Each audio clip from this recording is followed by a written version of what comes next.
श्रीशिवसहस्रनामस्तोत्रम्।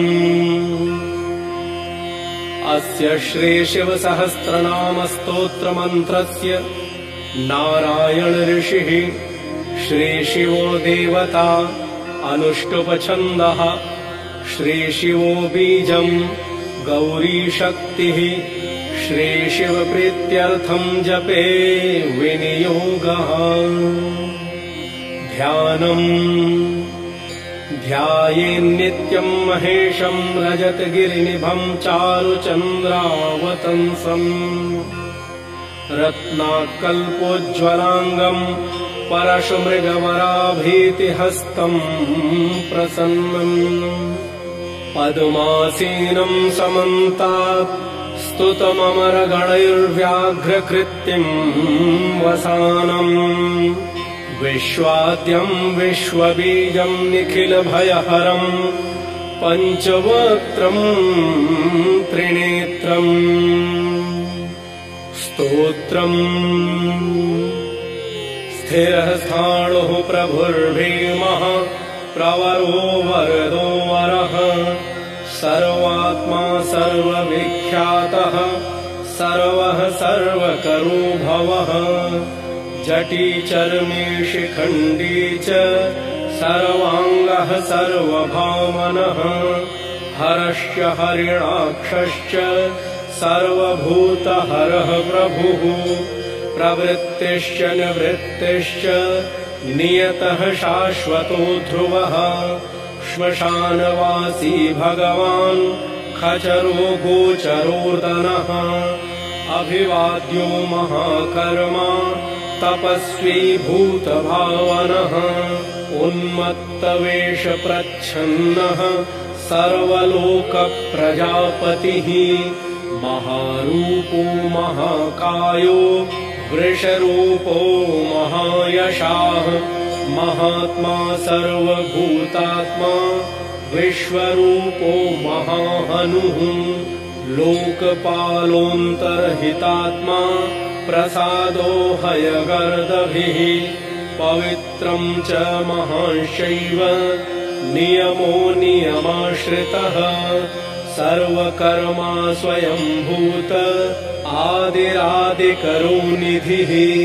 सहस्राक्षो विशालाक्षः सोमो नक्षत्रसाधकः चन्द्रः सूर्यः शनिः केतुः ग्रहो ग्रहपतिर्वरः अत्रिरर्त्या नमस्कर्ता मृगबाणार्पणो नखः महातपा घोरतपा अदीनो दीनसाधकः संवत्सरकरो मन्त्रः प्रमाणम् परमम् तपः योगी योज्यो महाबीजो महारेता महाबलः सुवर्णरेता सर्वज्ञः सुबीजो बीजवाहनः दशबाहुस्त्वनिमिषो नीलकण्ठ उमापतिः विश्वरूपः स्वयं श्रेष्ठो बलवीरो बलुगणः गणकर्ता गणपतिः दिग्वासाः काम एव च मन्त्रवित् परमो मन्त्रः सर्वभावकरो हरः कमण्डलुधरो धन्वी बाणहस्तः कपालवान् अशनी शतघ्नी खड्गी पट्टिशी चायुधे महान् स्रुवहस्तः सुरूपश्च तेजस्तेजस्करो निधिः उष्णीषी च सुवक्त्रश्च उदग्रो विनतस्तथा दीर्घश्च हरिकेशश्च सुतीर्थः कृष्ण एव च शृगालरूपः सिद्धार्थो मुण्डः सर्वशुभङ्करः अजश्च बहुरूपश्च गन्धधारी कपर्द्यति ऊर्ध्वरेता ऊर्ध्वलिङ्ग ऊर्ध्वशायी नभः स्थलः त्रिजटी चीरवासाश्च रुद्रः सेनापतिर्विभुः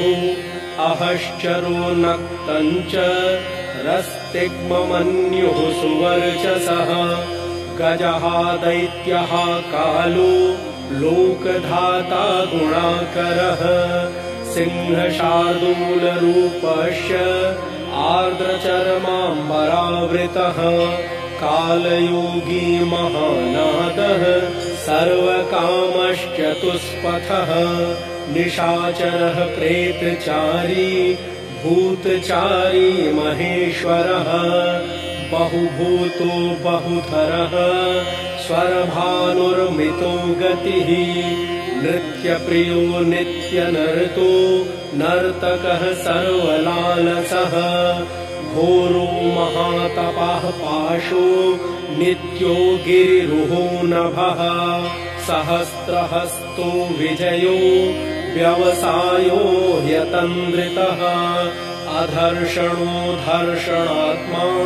यज्ञः कामनाशकः दक्षयागापहारी च सुसहो मध्यमस्तथा तेजोपहारी बलः मुदितोऽर्थो जितो वरः गम्भीरघोषो गम्भीरो गम्भीरबलवाहनः न्यक्रोधरूपो न्यक्रोधो वृक्षकर्णस्थितिर्विभुः सुतीक्ष्णदशनश्चैव महाकायो महाननः विश्वक्सेनो हरिर्यज्ञः संयुगापीडवाहनः तीक्ष्णतापश्च हर्यश्वः सहायः कर्मकालवित् विष्णुप्रसादितो यज्ञः समुद्रो वडवामुखः हुताशनसहायश्च प्रशान्तात्मा हुताशनः उग्रतेजा महातेजा जन्यो विजयकालवित् ज्योतिषामयनं सिद्धिः सर्वविग्रह एव च शिखी मुण्डी जटी ज्वाली मूर्तिजो मूर्धगोबली वेणवी पणवी ताली खली कालकटङ्कटः नक्षत्रविग्रहमतिर्गुणबुद्धिर्लयोगमः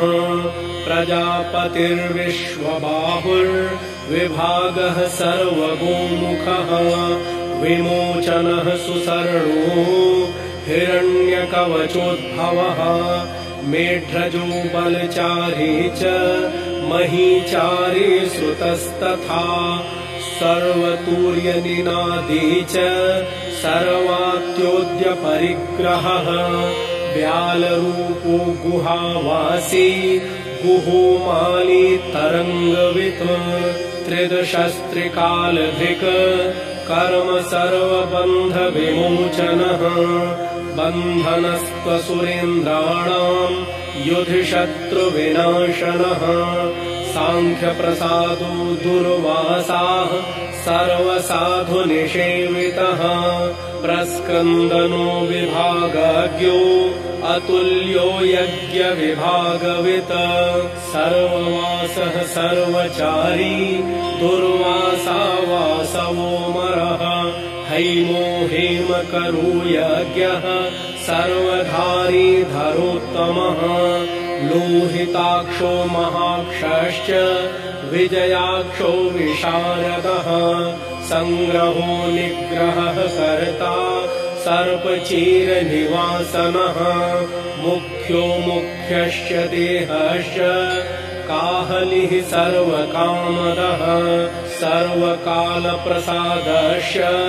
सुबलो बलरूपधृक्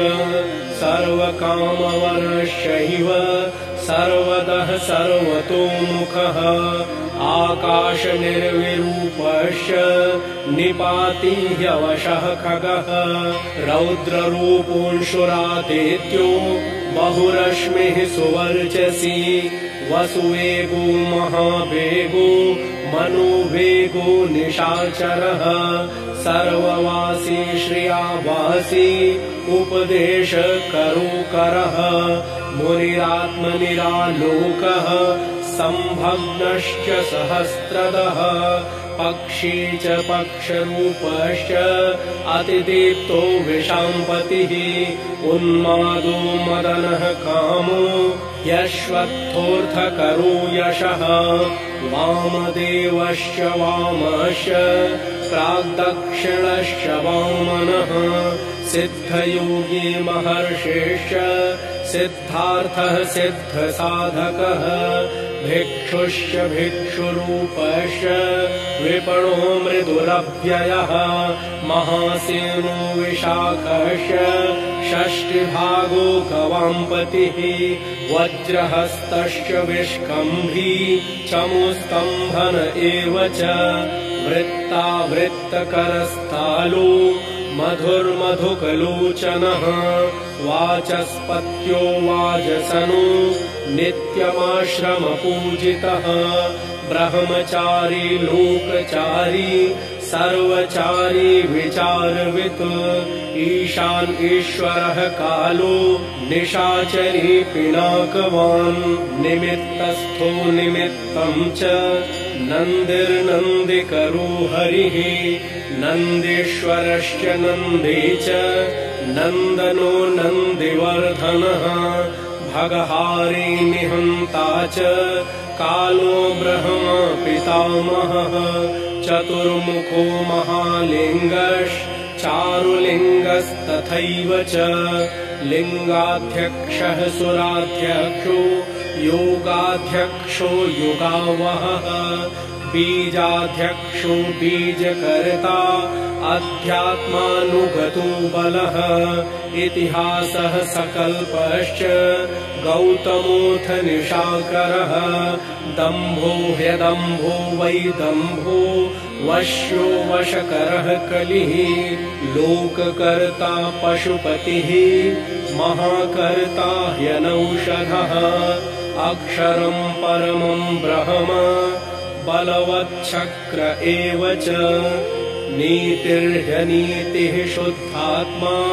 शुद्धो मान्यो गतागतः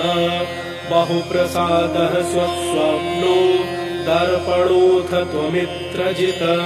वेदकारो मन्त्रकारो विद्वान् समरमर्दनः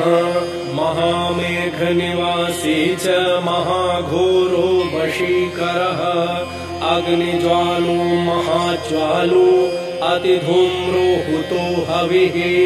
वृषणः शङ्करो नेत्यं वर्चस्वी धूमकेतनः नीलस्तथाङ्गलुब्धश्च शोभनो निरवग्रहः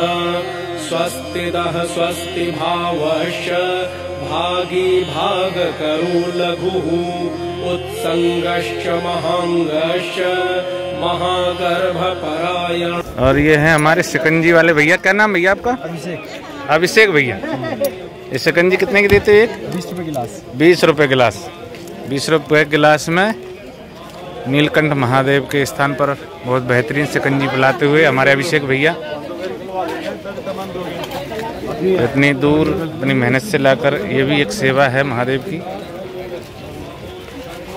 हर हर महादेव। नाशो महाकम्बुः महाग्रीवः श्मशान भाग महावक्षा महोरस्को यन्तरात्मा मृगालयः लम्बनो लम्बितोष्ठश्च महामायः पयोनिधिः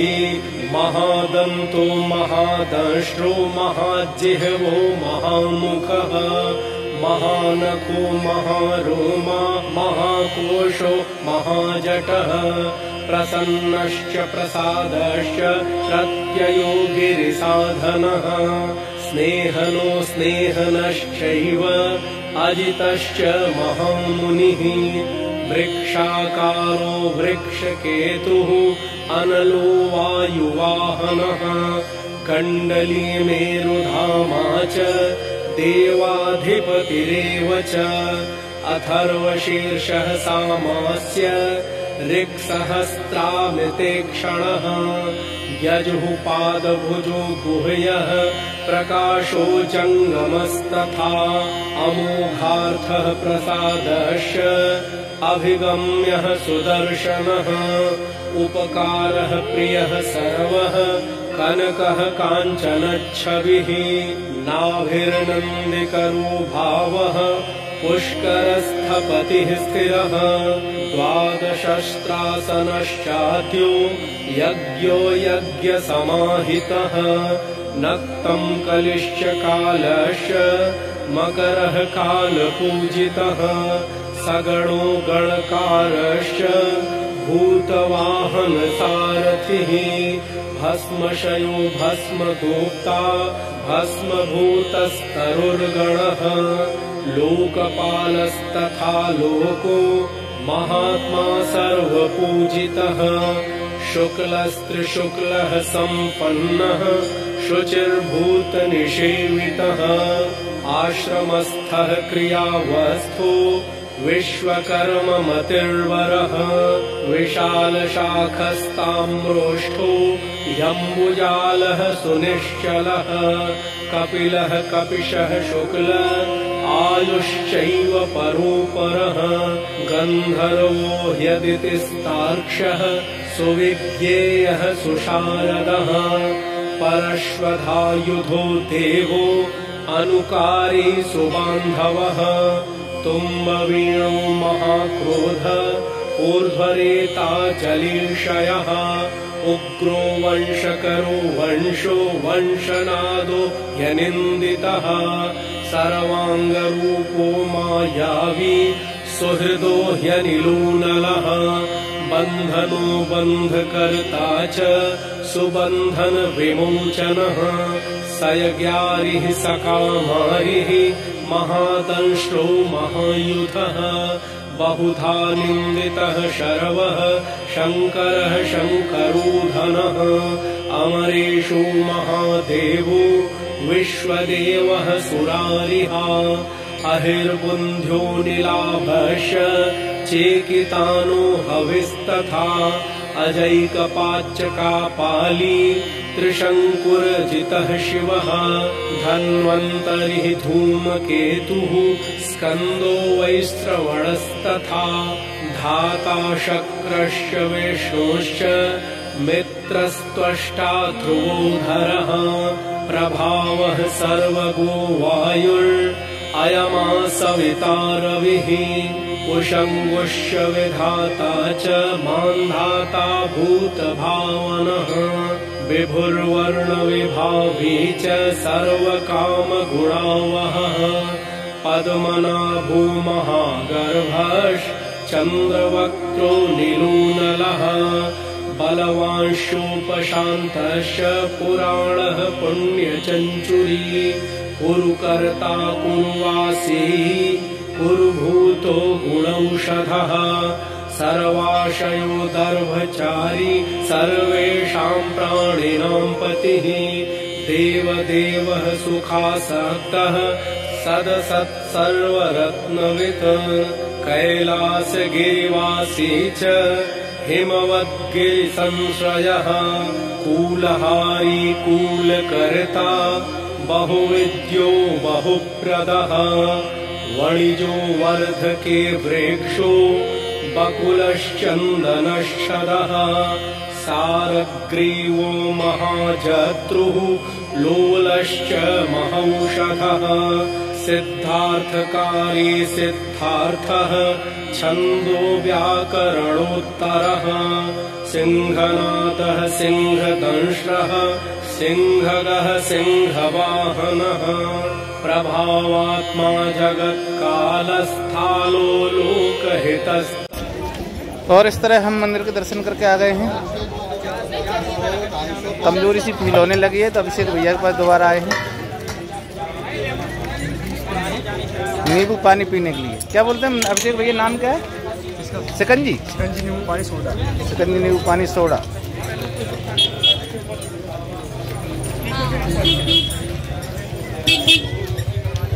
ये 10 रुपए में पिलाते हैं। 10 में कितने में? 20 में। अरे यार रेट खराब मत करो, तो 20 में 20 में। और ये रास्ता है मंदिर जाने का, और यहाँ से इधर ये बाहर जाने का, और पीछे ये खूबसूरत पहाड़ियाँ, ये देखो। और ये गांव दिख रहा है। अब इसे गांव का नाम क्या है इसका? तोली। कोली? तोली। और ये ऊपर जो पहाड़ियों पे आप देख रहे हैं ये है तोली। तपः सक्तो रतिर्नरः महागीतो महानृत्यो यपसरो गणसेवितः महाकेतुर्महाधातुर्नैकसानुचरश्चलः आवेदनीय आदेशः सर्वगन्धसुखावहः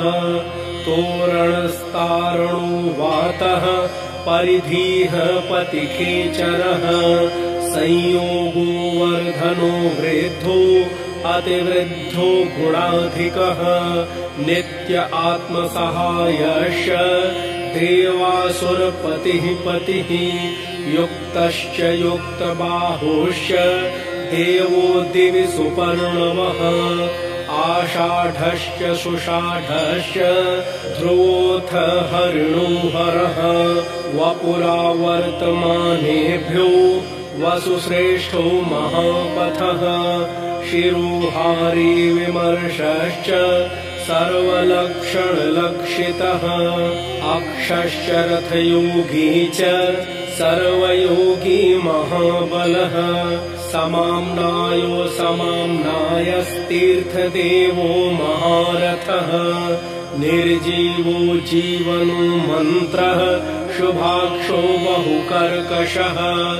रत्नप्रभूतो रत्नांगो महार्णवनिपानवित् मूलं विशालो ह्यमृतो व्यक्ताव्यक्तस्तपोनिधिः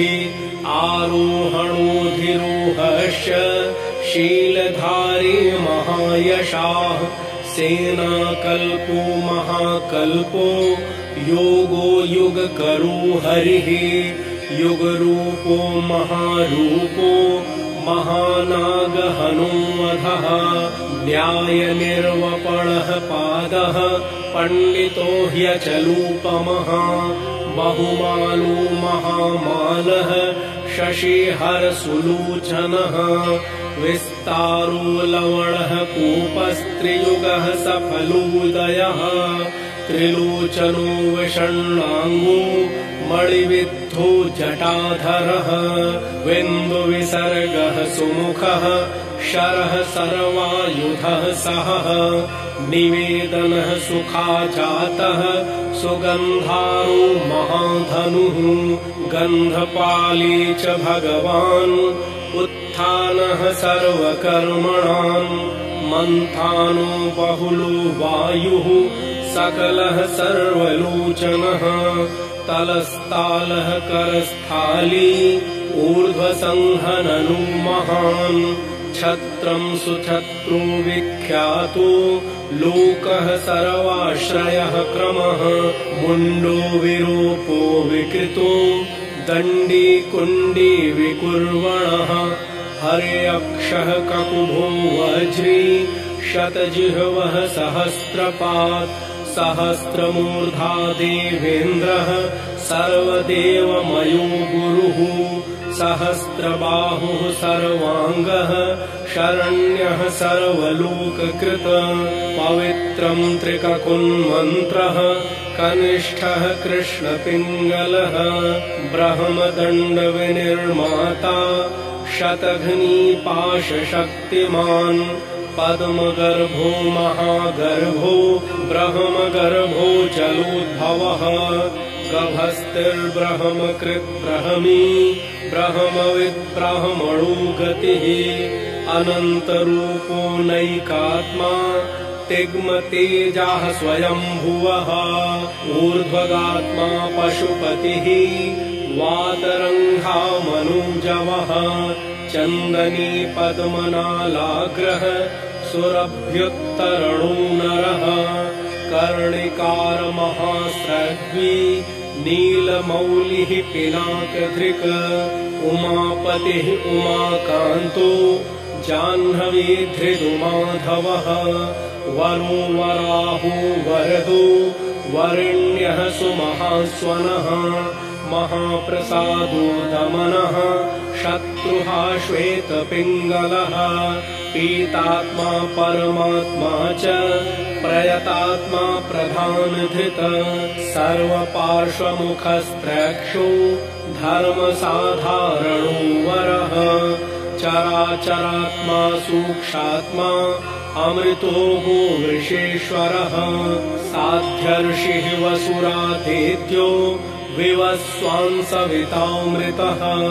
व्यासः सर्गः सुसंक्षेपो विस्तरः पर्ययो नरः ऋतुः संवत्सरो मासः पक्षः संख्या